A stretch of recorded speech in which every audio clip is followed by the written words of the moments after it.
Alright, so you're diving into Dragon Ball Online Generations and wondering which race is the best, right? Well, buckle up because today we're talking about the 14 races you can pick from when starting out. And trust me, there are a few in here that might surprise you. You'd think Saiyans would be the obvious choice, right? But hold up, spoiler alert. They're not exactly the top tier race in this game. We've got all sorts of options, from the classic Saiyans to some other wild choices that might just steal the show. Now, if you're looking to be competitive and want to pick the race that will give you the edge, we've got you covered with a handy tier list. We're not here to just tell you what's good on paper. We're diving into the strengths and weaknesses of each race so you can make an informed decision. Whether you're going for pure power, speed, or a bit of everything, we've got all the insights you need to make sure you're not just picking your race based on looks. So, let's get into it and figure out which race is going to give you that Dragon Ball dream you've always wanted. I'm quickly moving on to the video and I'm ranking races in Dragon Ball Online Generations. Before we start, if you enjoy these types of tier list videos, don't forget to like the video and subscribe. Enjoy watching. A very small portion of the audience is subscribed to the channel. Please don't forget to subscribe if you like these types of videos. Thanks.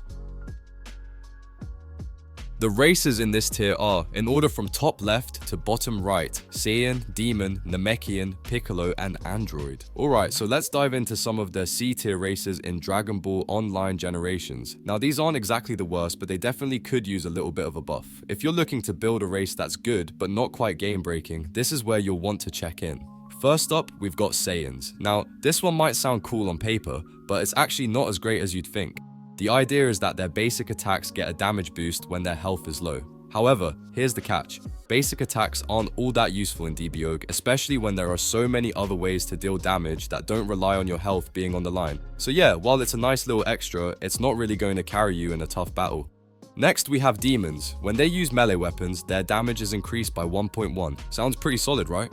But there's a problem. Melee attacks just aren't that strong in the grand scheme of things. It's like trying to use a spoon to cut through steak. Sure, the spoon's there, but you're better off using something a little more powerful. Melee can work, but it's not the most reliable or powerful option in DBOG, and that makes this boost feel kind of meh. Then we've got Namekians, or more specifically Piccolo. These guys can regenerate health over time, but honestly, it's barely noticeable. Sure, it's nice to have a little bit of health coming back, but it's not even close to what Majins can do in terms of regeneration, so it feels a little lackluster when you're hoping for a more consistent and noticeable heal during intense battles. Lastly, androids. These guys regenerate ki, which seems pretty useful at first. But again, it's like the Namekian health regeneration it's just not enough to make a huge difference. If you're running low on ki, you're going to need more than a slow trickle of it coming back. So while it's a solid ability, it's just not a game changer in DBOG. So, if you're picking from the C tier races, just know what you're getting into. They're not the worst, but they also don't bring anything super exciting to the table. The races in this tier are, in order from top left to bottom right, Bio Android Cell, Kai Kaioshin, Yardzays, Adestizatal Kaishin, Yardration, and Kanasan. Alright, let's dive into the B tier races in Dragon Ball Online Generations. You know, those characters that aren't exactly at the top of the tier list, but still pack some nifty abilities that can come in handy if used right. Let's start with the Bio Android Cell. Now this one's pretty interesting. When you regenerate ki, you are also regenerating health, and it's fast. So, if you're one of those players who's always charging up, this race can be a pretty sweet deal for staying alive while you're powering up your attacks. Just imagine, you're filling up that ki meter and getting health back at the same time. Talk about efficiency. Next up, we've got the Kai Kaioshin. These guys are a bit situational, but still worth considering. When they attack with energy weapons, their damage scaling switches to use ki damage instead of the usual melee attack scaling. Sounds cool, right? But here's the kicker, it's not super common that you'll find yourself in a situation where this will be a game changer. However, if you like mixing up your playstyle with some energy weapon action, this could give you a fun edge in certain battles. Then we have the Yardration. These folks get ki whenever they land a hit on an opponent. Pretty handy, right?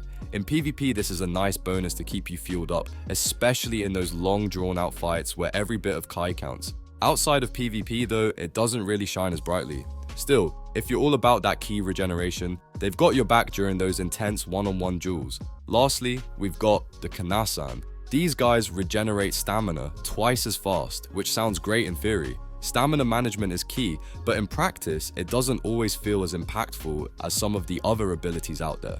You'll find it useful in specific moments, like when you're dodging, charging, or just doing a lot of heavy lifting in combat, but it's not the most consistent benefit. Still, if you're in a long drawn-out fight where stamina matters, they've got you covered. The races in this tier are, in order from top left to bottom right, Tuffle, Half Saiyan, and Bojack. Alright, let's dive into some seriously fun picks from the A tier in Dragon Ball Online generations. Now, we've got Tuffle, Half Saiyan, and Bojack, all with their own unique perks that can really make a difference in the heat of battle. First up, we've got Tuffle, and let me tell you, they're a sneaky little powerhouse. Every time Tuffle lands a critical hit, and trust me, you'll be landing them often, they steal 7% of the opponent's stamina. This is huge in PvP, think about it. While your opponent is scrambling to keep up with their stamina, you're just cruising along, making them regret that fight in the first place. It's one of those little advantages that just feels so satisfying when it works in your favor. Then there's the Half Saiyan. These guys are all about clutch moments. When their health is low, their damage output doubles. Yeah, you heard that right, double damage. So if you've got a character that loves to keep their distance with ranged attacks, this is your perfect pick. With that boost, they can take down enemies faster than you can say, Kamehameha. It's the kind of surprise attack that makes you feel like a total boss when you pull it off. And last but definitely not least, Bojack. You know when you're fighting and things get rough and suddenly you're out of stamina? Not for Bojack. When he's low on health, we're talking red zone here, his physical skills cost absolutely nothing. No stamina consumption, no cooldowns, just pure unadulterated spamming. It's like a beast mode switch flips and you can just go wild with those attacks. It's the kind of ability that can change the tide of a battle in a heartbeat. Who doesn't love a good spam fest when you're on the edge of victory? The races in this tier are, in order from top left to bottom right, Human, Frost Demon Frieza, and Majin. Alright, let's talk about some of the absolute top tier races in Dragon Ball Online generations that'll make you feel like you're playing on easy mode. If you're looking to absolutely dominate your opponents, these races are what you'll want to be playing as. First up, we have the Human race. Now, humans aren't just about being average, they get a huge advantage with the ability to charge their ultimate twice as fast. Yep, you heard that right. If you're someone who loves spamming ultimates and hitting your enemies hard and fast, this is a game changer. More ultimates is more chaos, and let's be real, who doesn't love that?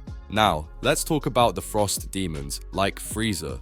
These guys aren't here to play nice, they've got an insane ability to charge their ki charge faster. And I mean way faster. This is perfect for players who love to throw out those devastating ki blasts every chance they get. Honestly, the faster you can charge, the quicker you can destroy your enemies, and that's exactly what Frost Demons are built for. And just between us, there's a little extra satisfaction when you destroy those filthy monkeys, as Frieza would put it.